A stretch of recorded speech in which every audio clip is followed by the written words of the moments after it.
Welcome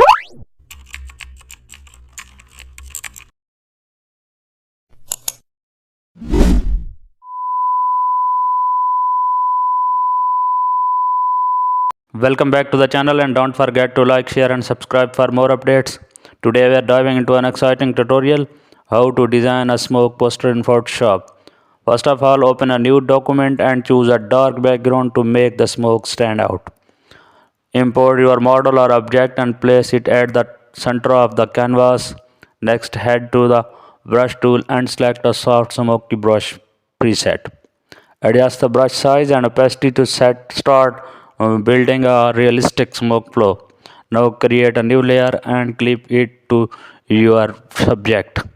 Start painting soft make trails around the edges to blend naturally. Use the smudge tool slightly to stretch and twist the smoke for movement. And add a hue saturation layer to introduce a subtle color tone blue.